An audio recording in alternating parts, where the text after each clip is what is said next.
Hey, we are live. Hi, my name is Dave. I will be your host for tonight's event. We have a very good one going on tonight. It's Constructing Bold and Dramatic Portraiture with Creative Light. This event is sponsored by Nikon Canada. We're happy to have them on board. You can't tell by the signage we have around here. So now it is a live and a hybrid event. So we are online as well as in person here, which is very exciting. We have our TCSTV live dream team. We have Drew and Brett behind the camera, and over there he's waving away. There's a whole host of wires and stuff going on there. Hopefully everything goes on without a hitch. If something happens, just refresh, check it out. We'll try and keep you posted as much as we can. Now, what I love about doing these live events is the fact that we can interact with everybody online as well as everybody in person here. So if you are in the chat, you feel free to pose questions. We are going to have a Q&A period after the event, and I will be compiling some questions and some hard-hitting ones, hopefully. We can get our guests to squirm a little bit. We'll see what happens. We also, if you don't want to join the chat, you can certainly email me. It's just dave@thecamerastore.com, and I'll certainly check my emails throughout the show as well. So, if you're not already familiar with our guest tonight, Sean LeBlanc is a fantastic photographer. He's a Nikon ambassador and a Profoto ambassador and a multi-award winning photographer, speaker, and educator. So welcome, Sean. We're happy to have you here. Thank you. Thank you. What do we expect tonight? Well, you'll have to find out. Yeah, no, I'll be talking about creative lights and just how I use creative light with weddings, as well as a lot of portraiture work I do. I took a look at your website. I'm looking forward to it. All right. You have this. All right. Well, welcome everyone. Thank you so much. So yeah, my name's Sean LeBlanc, and as I was saying, I'm a wedding and portrait photographer based in the beautiful city of Calgary, Alberta, where I live with my two very energetic young boys, as well as my beautiful wife. And so I got into photography. I got my first camera. It was a Nikon D3S, which I bought at this store, actually, back in March of 2010. And I got it before I went on a mountain biking trip. And I was really interested in photography at the time and kind of wanted to explore it, so I got a nice camera to do that. And so when I was on the mountain biking trip, to be honest, I did very little mountain biking and a lot of playing around with my camera, just with settings and trying different angles. And it was really at that time that I fell in love with photography. And so when I got back to Calgary, I started photographing some friends, which eventually led to photographing families, which eventually led to some wedding work. And I started to take that wedding work and enter it into competitions and started to do quite well at those competitions. And that eventually led to some destination wedding work. And I was doing that all the while. I was an engineer. I used to work at Suncor. I was there for 14 years in their renewables group. And I would often take my camera out to renewable energy projects I was working on to take photos. Then in 2016, I had the opportunity to photograph a destination wedding in Japan, of all places, during cherry blossom season. Incredible opportunity. But it was one that I almost missed because of all of my corporate world commitments as an engineer. So eventually, I took a leap of faith. And so back in May of 2018, this is one of my favorite photos. So that's me holding my letter of resignation, about to walk down the hallway to tell my boss I'm leaving a very, a great engineering career, great salary, benefits, bonus, all those things to pursue this crazy passion of photography. And so, I built a studio. I live out in Springbank on 2 acres, so I built a studio on our property, and that's primarily where I work out of now. And actually, in the next few weeks, I'm building a new studio, which I'm really excited. It's taken a very long time to get to this point where we're actually about ready to break ground. So hoping to do that here in the next couple weeks. But with my studio, it's very focused on 2 spaces. So the first is more the luxury wedding space. I don't shoot as many weddings as I used to. I do about 3 or 4 a year now. But I also do a lot of fine art portraiture, so a lot of studio portraiture where I work with a lot of families. And so everything is focused in terms of what I do in terms of creating beautiful physical artwork for my clients. But I'm here to talk to you today about creative lighting. So how I use light, natural light, as well as off-camera flash, manufactured light to create bold and dramatic portraiture. So are there wedding photographers here? Portrait photographers? Okay, all right, great. So again, I'm hoping that you can take just a few tidbits of info with you today for your next shoot. Again, I'm going to talk about natural light as well as manufactured light here. So I'll start with natural light. So in this case, I'm going to dive deep into working with soft light, directional light, and then what to do when you just have that harsh, bright light sort of staring at you. How can you be creative with that? So when it comes to soft, dusk light, I tend to underexpose. So when I used to photograph engagement sessions before the wedding, I would always try to book those sessions, during dusk hour or early morning. And then when I'm shooting with that light, I tend to underexpose. So I'll show you what I mean by that. So this is from an engagement session here, a wonderful couple I had the pleasure of working with. This is a proper exposure during dusk. And you can see it's a nice photo, but all it took was to underexpose by 2 or 3 stops, and I was able to create that. And so here you can see, there we go. So again, by underexposing, I'm able to bring out that beautiful detail you see in the clouds here. And often when I'm shooting, I always try to put my clients on a background free of distraction. So you can see here how they really stand out in the frame when you do that. And all I did was I asked them to walk slowly, taking big steps along a ridge line, again on that clean background. So you get triangles forming. And in terms of taking this portrait as well, I was careful just to make sure their hands were away from their body as well, so everything came together. And so here using my Nikon 35, a smaller aperture, so that way I'm able to keep a lot of the detail in the clouds as well as in the tree that you see here. So when you see the comparison of a normal exposure or a proper exposure and then shooting in dusk, underexposed, it's quite a dramatic effect that you get. This is another example here. So a wonderful wedding couple. You see this is a nice photo here, again, properly exposed for the light that was available. But then by underexposing, I was able to get this. And so in this case, I'm using a 200 f2, so incredible compression from that lens. And then I had my assistant throw the veil up, so we're able to get more drama in the portrait this way. But here I'm underexposing by 3 or 4 stops. Okay, so that's how I'm able to keep this beautiful detail that you see in the background here and just that dramatic effect that you see. So again, these photos were taken within 5 or 6 minutes of each other. So again, underexposed when you're working in dusk light. And so here's just another example. Again, shooting in dusk, underexposing. Having my clients walk down that clean background that you see here. I ended up taking quite a few steps back so I could bring in some of this foliage here, shooting at a smaller aperture, so that way I'm able to keep this foliage sharp in addition to my clients in the background as well. Here, just another example, an engagement session during dusk, underexposing, so we're keeping a lot of the detail in the clouds that you see here. And walking down the pathway, this was, I forget what the park's name is. St. Patrick's Park? Yeah, so yeah, you recognize it. But there was just this little sliver that you see here, this little opening, again, that clean background. And as soon as I saw that, I thought silhouette, and again, underexposing, and just asked my clients to run up to this area. I kind of showed them what to do as well here, and then again, captured the shot that way.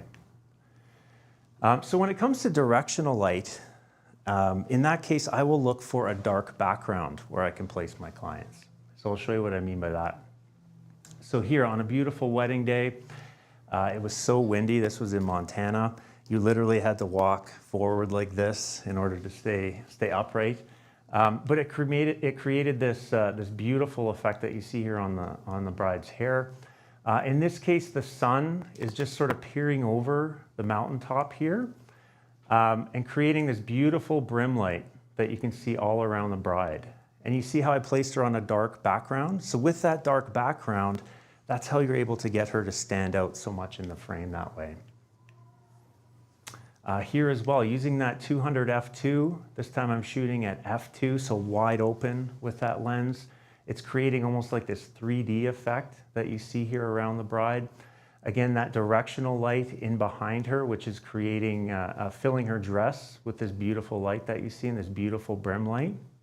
Then again, against that dark background, it just creates that beautiful separation. And again, that's all using natural light.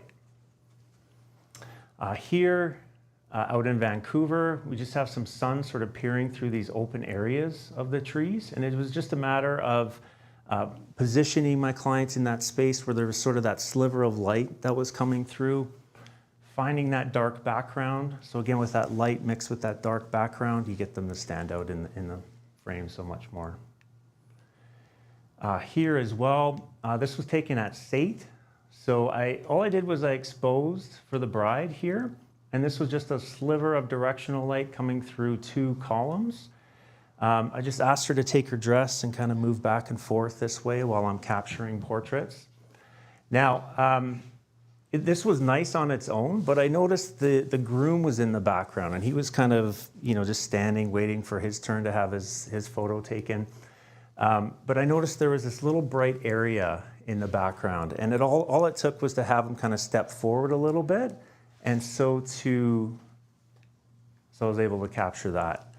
So it's just like another little element that kind of adds to the portrait to kind of elevate it from a creative perspective. Okay, bright light. So I talked about this a little bit. Whenever you're faced with bright light, I always think about can I create a silhouette with what I'm capturing here? So here, everybody probably recognizes this space here. This is the SAIT atrium, I guess you call it. It's right beside the SAIT parking lot. And there are these columns that are up in the ceiling. And then when the sun casts down, it creates these triangles and these columns that you see in behind here, of these shadows. So beautiful texture. And this is it's a nice portrait. Again, I was working with harsh, bright light that you can see here. This is behind the scenes here. So again, here's that harsh light coming through the ceiling, creating this pattern that you see here.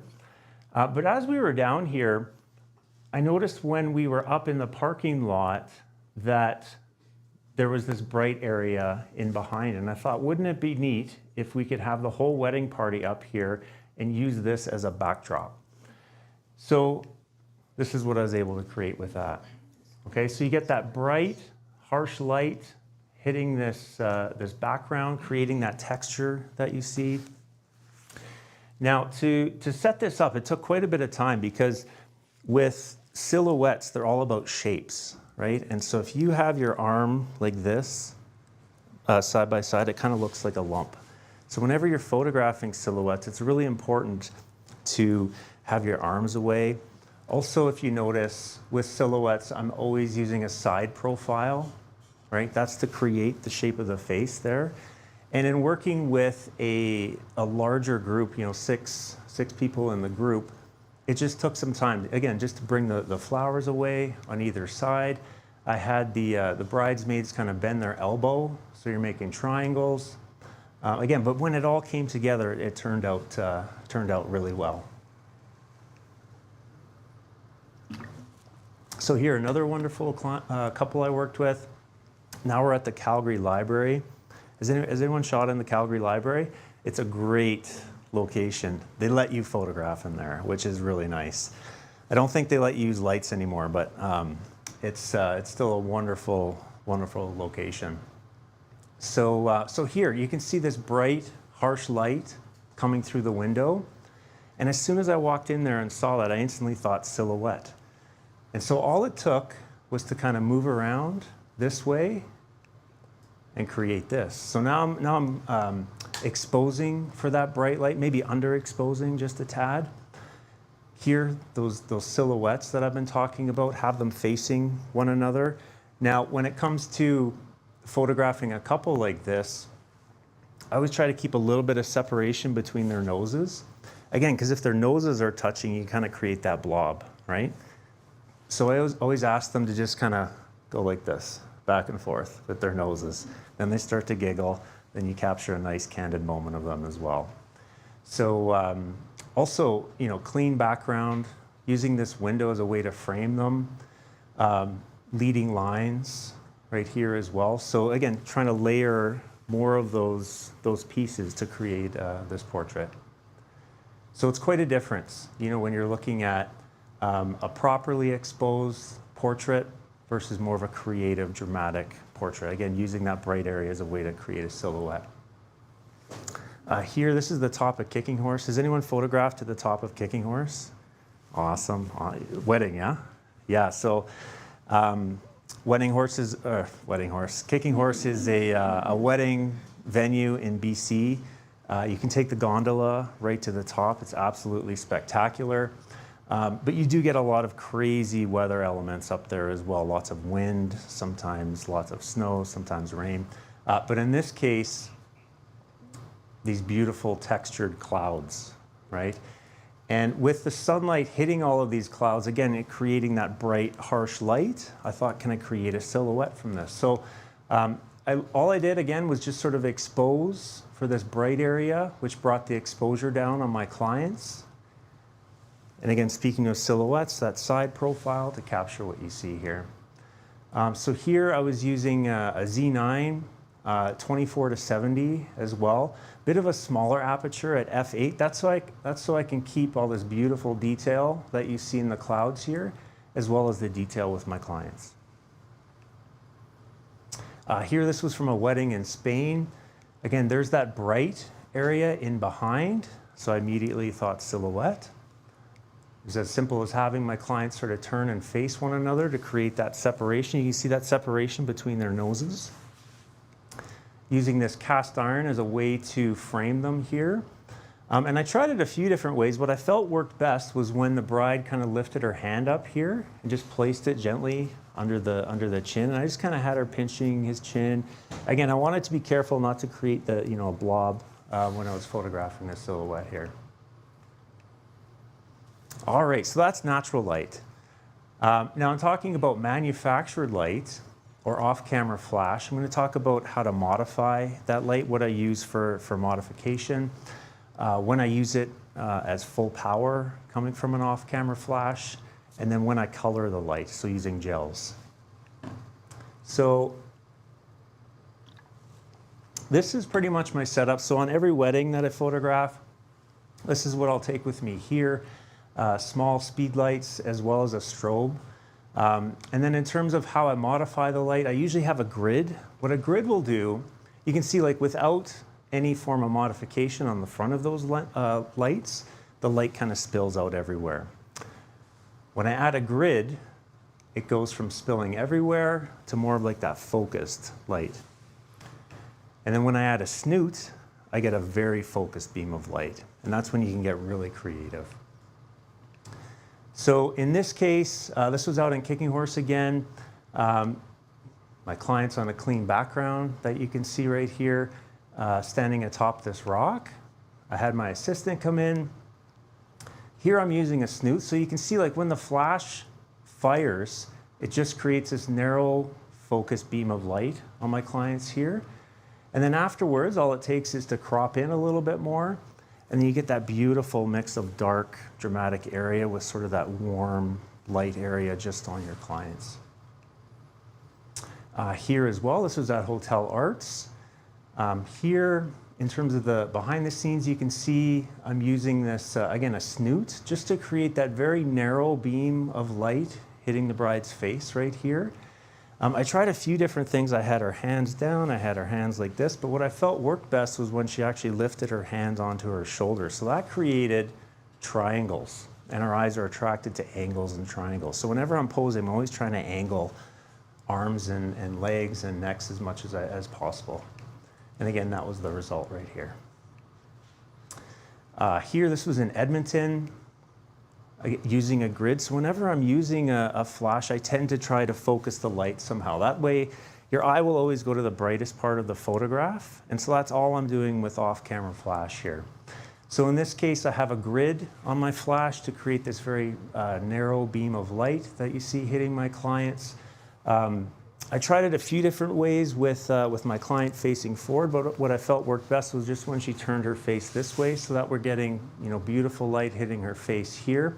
Now I was actually shooting through a glass railing, so what you're seeing here is a reflection of the staircase going up, being reflected onto the glass that I was shooting through. So that's what's creating all those angles and triangles that you see here. Here's another example of grid. You can see it's just a beautiful way to focus the light onto your clients. This is out in Spruce Meadows. Here back at the Calgary Library, again, they have this beautiful wave wall. I actually didn't know it was a wave until my 11-year-old son pointed it out. But I thought, just a beautiful textured background and was hoping there was a way I could create something out of that. So in this case, and there's sort of behind the scenes. Here, again, just a simple off-camera flash, a simple speed light.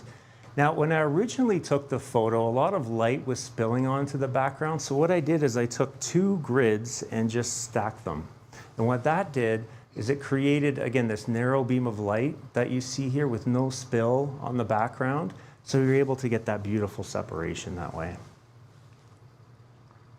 So now we're in the library. This is back when they used to let you shoot with lights in there. They have this incredible atrium with all of these beautiful columns and architectural features. I saw this small little pillar here and wanted to sort of bring in that beautiful architecture in a way that my clients could still be in that frame. And so I had my assistant stand here, who happens to be my wife as well, She just took, again, a small speed light with a grid, pointed it in behind my clients, and we were able to create this.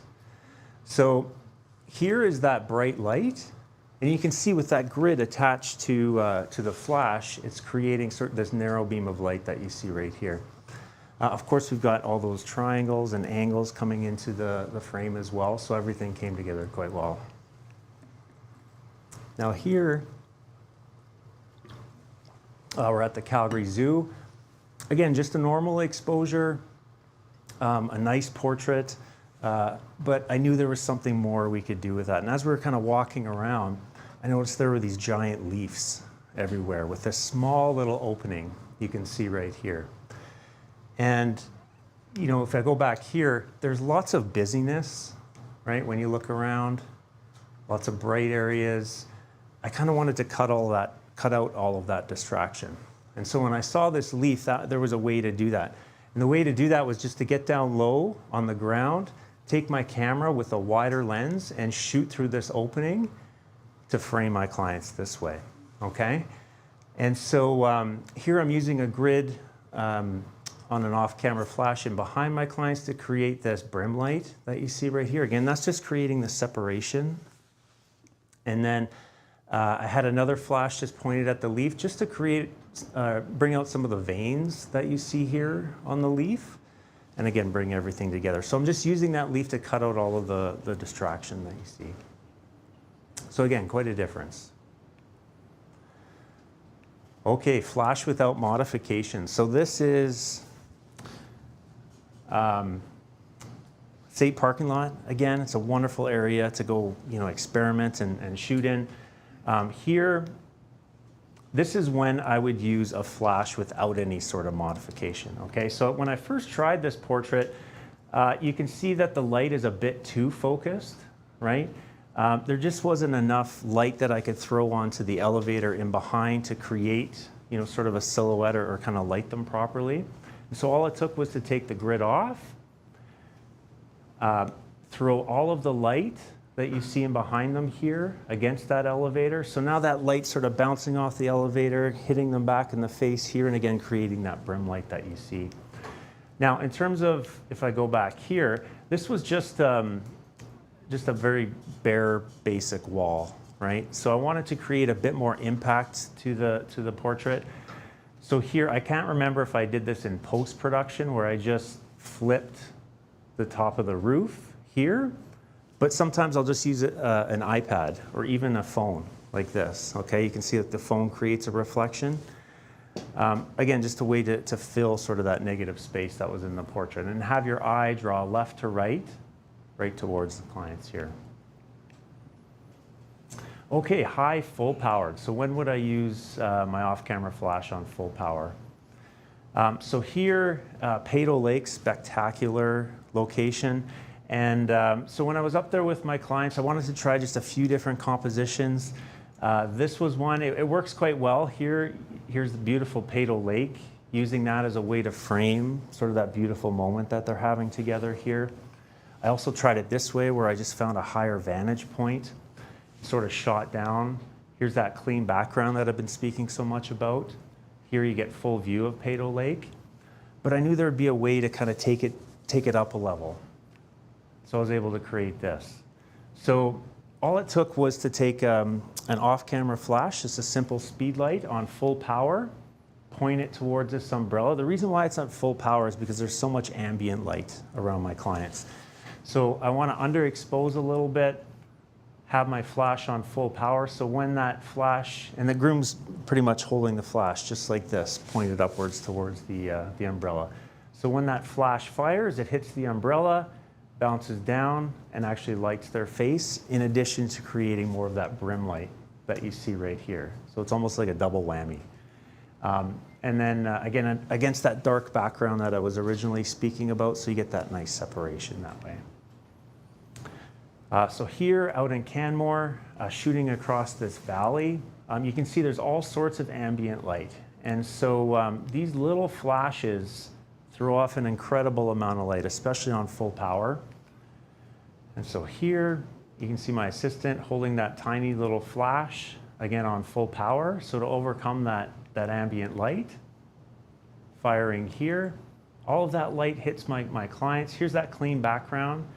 And originally when I was talking about having clients kind of walk slowly just down the ridge line, that's all they're doing here. And again, that's the result. Okay, now I was out in Canmore shooting on very harsh, bright light. In this case, I was using, actually I think, yeah, I have, there we go. So I took this portrait, which is nice as well, but I knew there was some way we could kind of take it to the next level. Again, we've got, you know, this beautiful scenery that you see here, but I kind of wanted to cut out all of that negative space. And she had this beautiful long veil, and luck just so had it that there was a little bit of a breeze sort of coming through that day. So I just got down low, held that veil. The breeze kind of took the veil here, and you can kind of see the flash firing. Again, that's on full power with no modification at all. I'm using a strobe in this case just to get more punch, more power. And then this was the result here. So with that veil, you can see it's kind of filling up more of that negative space. It's also creating a leading line that's going left to right and then back to left to where my clients are here. And just those little things, like I just had her bring up her hand so we could see her wedding ring, kind of set more of the tone of the portrait here. It was a little bit challenging to keep this separation. You heard me talk about that earlier in the presentation. So they're just kind of bobbing back and forth while the flash is firing, while the wind's blowing and everything. But thankfully it all came together. So here, like you can see, I'm shooting at a very small aperture or smaller aperture. So at f9, that's just to cut out all of this bright light that's around. Also keeping my shutter speed below 1/250th. That's so I'm able to utilize the full power of the flash.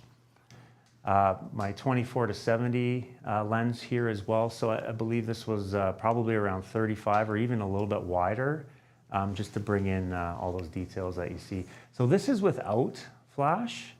Okay, so you can see there's that harsh light sort of hitting the groom's back here. This is all lit by natural light, but it just doesn't have that same punch. So when you bring in that off-camera flash, that strobe on full power, 500 watt second power, that's the result you're able to get. Here, so this was captured up in Kicking Horse, and as I was walking through the reception, there was this sort of row of water glasses that I saw here. Again, trying to sort of cut out all the distracting elements that you see around them here. You know, you've got a window frame, these chairs in the background. There's a beautiful mountain there somewhere, of course, but you know, I wanted to try something just a little bit different. So this was the behind the scenes setup. So there's one off-camera flash pointed towards the glasses here, and then another one in behind the couple, right up here. And then I got down low and shot through this little opening to create this here. So when that off-camera flash to the left is firing, that's what's creating all these beautiful bokeh balls that you see right here. And then with that flash in behind them, again on full power, it's creating this brim light that you can see right here. So again, that separation from that dark background.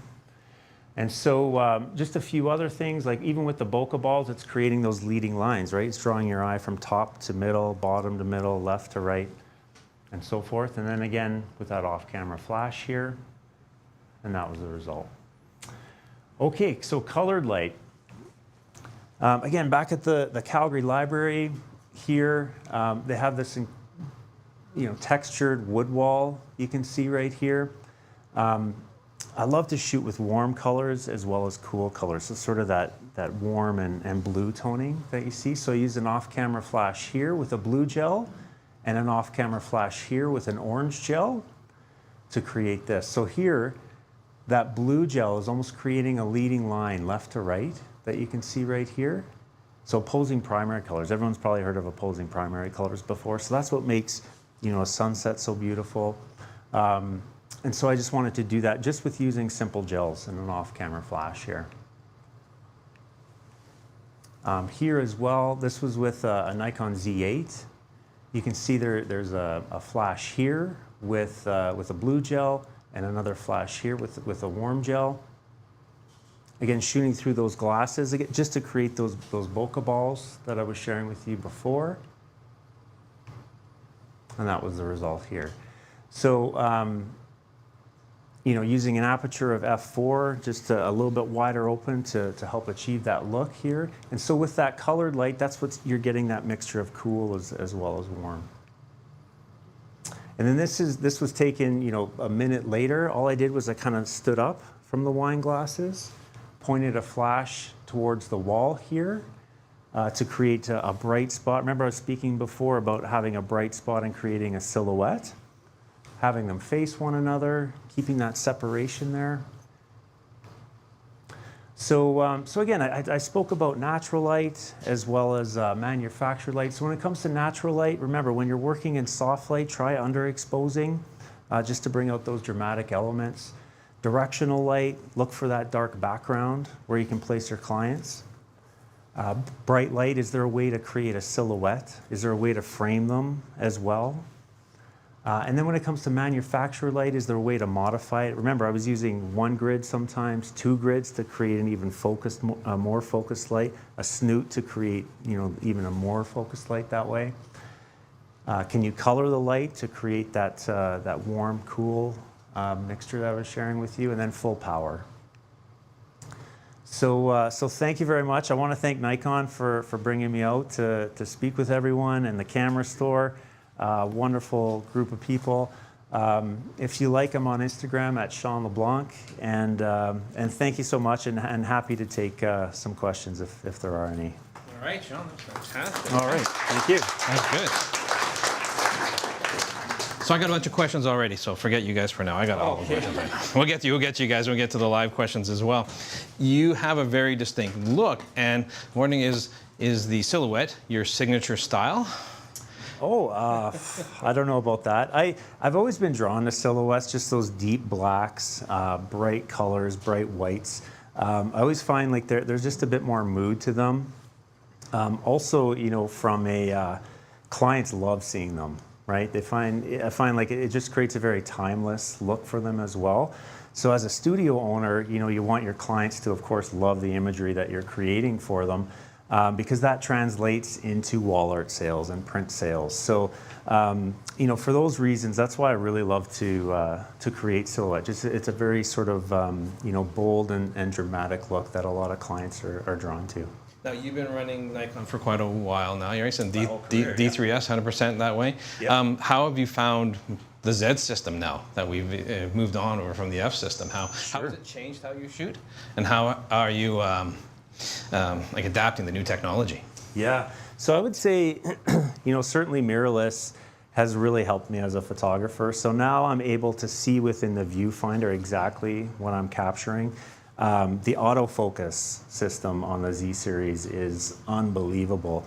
I'll give you an example of how it helps my studio to create more timeless look as well, work as well. So I work with a lot of children, and you know, with children, they're you know, lots of energy. They're kind of bouncing around quite a bit. So what I'm able to do with the Z series is lock onto their eye. And so even though they're moving around like that, I'm able to capture, you know, a split-second moment from you know, whatever they're doing that way. And when I share that with their parents, they get really excited. You know, so again, it's just a way to that whole autofocus system has been unbelievable and has really helped propel my studio and my photography. And then of course the Z lenses, incredibly sharp. Like I am blown away when I do a lot of studio portraiture now. You can see like every little eyelash, you know, all of those. And when it's printed in large and sharing that with clients, they absolutely love it as well. So, and also they're nice and light cameras too. So I'm not a spring chicken anymore. So, you know, running around with a big heavy camera and now it's gotten a lot smaller has really helped, you know, certainly the back and fatigue, you know, like certainly on a wedding day you get fatigued, and if you're if you're using bigger lenses and heavier cameras, it really does make a difference when you're using something smaller and lighter. So yeah, it's been a great transition. I know, like, switching over to a proper strap made a huge difference for, especially carrying larger stuff. Now with mirrorless cameras, you have the advantage of shooting a lot of frames per second, up to 30 frames a second with both the cameras we're talking about there. Do you find yourself with available light using that kind of frame rate very often? Absolutely. So when so I talked about harsh light, so bright harsh light. The amazing thing, like I had the opportunity to shoot with the 85 1.2. I could shoot outside, bright and sunny day at 1.2. I believe it was 1/25,000th of a second, something crazy like that, and still capture just a beautiful photograph shooting at 1.2 in bright harsh light. So certainly having that ability has been great for creative photography and your studio. Something that really took me, and I think I found everybody gasped too, is the fact that you're underexposing your images so much. I mean, we're taught and trained, and the cameras guide us, right? Expose properly, expose. We want the histogram to look good. When you're exposing using underexposure like that, are you looking at the histogram live on your camera, or are you just kind of winging it? You kind of look in there and say, these photos are gorgeous in those cameras, but are you just kind of winging it? Well, so yeah, I definitely do underexpose. That's just to keep a lot of detail in the shadow. I know I can always bring that out later. I try to capture everything in camera perfect in camera as much as I can. I'm sorry, what was the question again? I lost it there. About underexposing. Are you using histogram live? Oh, histogram, right. So I don't use histogram, I'll be honest with you. A lot of what I do is very much from feeling. So if I'll have a look at the back of the camera, and if I see that's a little bit overexposed, then I'll kind of bring it down. But I have started using the histogram a little bit more. It is an incredible tool that you could see right within your mirrorless camera as well. Again, just underexposing, you're able to keep all those incredible details. It's a lot harder to bring back detail from something that's blown out. So do you have sort of your go-to kit, or is your assistant carrying some gear as well? I mean, you showed a little bit there, but you talked about like multiple flashes, especially on a wedding day. How many flashes do you typically carry, and what kind of, do you carry more than 2 lenses, 2 bodies? Not really. You're like an ambassador, so that's really, I'm sure that helps out a little bit. So yeah, in the studio, my go-to lens is the 70-200, incredibly sharp, beautiful lens from Nikon. The 24-70 as well. I like that versatility of having the ability to zoom in the studio if I want to crop in close or come out just a little bit. And then on a wedding day, I'll primarily shoot primes. So I've got the 35 f1.8, the 85 f1.8. Those I'll have on a Z9 and a Z8. What I find with primes is it kind of forces you to think a bit more about composition, especially on a wedding day. So rather than being lazy and just sitting here and zooming in, I actually have to go up and get close. And when you get close, the photograph feels more immersive. And when clients see the photograph as more immersive, they want to buy it from you. They want to display it on their walls. So again, I'm a full-time photographer, so I want to make sure that what I'm capturing is going to really wow the clientele that I'm working with. So on a wedding, again, that 35, 85, I also have a 200 f2, which I don't know any other lens that can create the look of a 200 f2. It's just a really special lens. It is quite large, but again, the imagery you can capture with that lens is beautiful. So I'll bring that on a wedding day. And then, but that's really about, I also have my 70-200, which is great for, family portraits during a wedding day. But, other than those, the 1.2 series is also fantastic. I gave the example of shooting at 1.2 when it was bright and sunny out. If you want to create, again, that different look for your clients. When it comes to flashes, in my studio, I've got quite a few flashes, but on a wedding day, speed lights. I love working with speed lights, as you saw. They keep you nimble, they keep you quick. They actually, give off quite a bit of light as well. And so yeah, on a wedding day, I'll typically just bring those two flashes. And when you're working with flashes, are you going full manual for everything, or are you using so no TTL at all? No TTL. It would probably make my life a lot easier if I did use TTL, but I really like to have full control, you know, from a camera perspective as well as your lighting. So, you know, in a few of those examples, if I wanted to give a bit more light, you know, it's just like a quick flick of a button.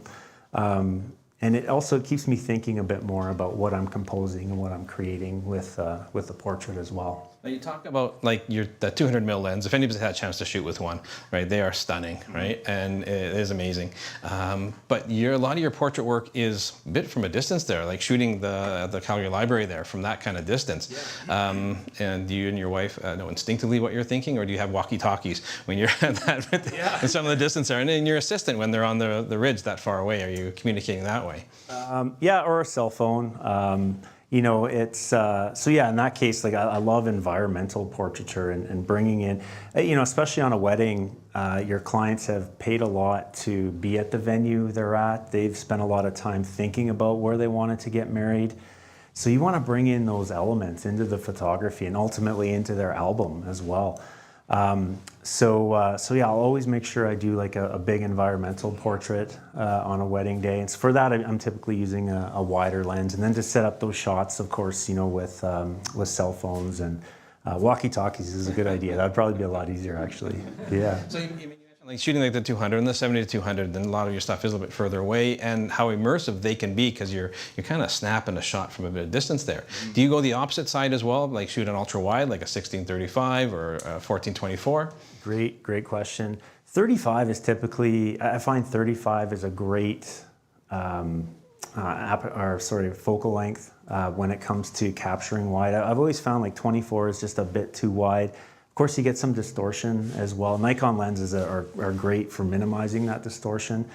16 is just been too wide. So again, I want to cut out you know, distracting elements, as I was talking before, and I find like 35 is just sort of the go-to focal length for that. It allows you to kind of get close, get back, and capture detail as well. So it's a fantastic focal length. I don't know if anybody's followed our YouTube channel, but often I mention 35mm is my favorite focal length for a reason. It's the perfect perspective for capture. Yeah, perfect perspective for capturing life. Yeah. Now, do you work really quickly with brides? Do you get like a safety shot first and then you get a little more creative? Yeah, I think that's a fantastic. Always a safety shot. It's so important to do that. A lot of the shots that you see here were certainly later on in the day after I've got, you know, mom with bride, mom with groom, you know, all those safe shots. Those are definitely important. And for that, I'm using primarily a 70 to 200. But I do like to show up a little bit early to the venue that I'm working at and see if there's a way, you know, see if there's something I can shoot through, if there's a railing I can shoot through, and kind of set that up. So when it comes time, I can go up to my clients and say, hey, I've got this idea. Would you be open to going out and trying it? And so that way it's only taking 5 minutes rather than, you know, 20 minutes of them wondering what you're doing. So I really like to work quick as much as possible. So a lot of that is just with preparation. So I've been watching a lot about Albert Watson. He's an amazing, legendary portrait photographer. He always talks about preparation. So, you know, I've learned a lot from him, and so kind of carried that into my own photography. So when it comes time to setting up those creative shots, it's all about, you know, thinking, where does my light need to be? What power should it be? What focal length should I be using? So then again, when I bring my clients in, it's only like 5 minutes to capture the shot that way. Now you spent a lot of time in Calgary, so you know it quite well, but do you still go out and scout locations before, just to make sure that what's going to happen there, or there's no construction, or what have you? Yeah. I used to a lot. Now, again, I only do about 3 or 4 weddings a year. But those weddings that I do shoot, I want to make sure I've done all my preparation work and got those creative ideas so I can capture those shots. In terms of scouting new locations, I love studio portraiture. That's primarily what I'm focused on going forward, especially with families. So in that case, you know, I'm looking to shoot with more lights, you know, 4 or 5 different lights, different backdrops, colored lights. different modifiers. So that's primarily what I'm focused on now. Now, moving more into the studio side of things, what are the biggest challenges shifting from like a wild and crazy location shooting into a really controlled environment? What's the biggest challenge and mind shift, I guess, that you've had to sort of come up with? So the biggest challenge, what's nice about a studio is you can create consistency. And when you can create consistency, your clients know exactly what they're going to get or hopefully going to get from you. And it still forces you to kind of think about, is there a new shot you can create for your clients? And so, so certainly shooting in the studio has been a big change from a traditional wedding day where you kind of have the shot list that you go through and the different creative things you want to do, into this environment where you've got to create 50 different photos to share with your clients. So certainly, like shooting in a studio, you want that variety, because with variety, they have more to buy from you, right? So so again, I'm always trying to think about how can I translate that back into creating revenue for my studio. Again, I'm a business owner. I've got a family to take care of. So it is definitely important when you're a full-time photographer thinking that way. It's often, it's a lot warmer too in the studio. It's a lot warmer. Yeah, that's a great point. Yeah, you don't have to worry about weather. And I hardly get clients asking me anymore if we can go to a park. I don't like shooting in parks anymore. I used to love it, but I'll just tell them you don't have to worry about weather, and I can create the art that you see on my website over and over. And so that's primarily why I shoot in the studio. So then they get it right away. So it's definitely a transition. Perfect. Well, we're going to wrap up the live portion of tonight. We'll still stick around for some audience participation here with some questions here. So I want to thank everybody who's online, who's been following us tonight, and Nikon for sponsoring this event tonight, and for Sean for joining us tonight with some fantastic photos and some amazing tips. Make sure you check out thecamerastore.com, all the sales we have going on our clearance sale right now, and we will hopefully catch you guys on our next live stream.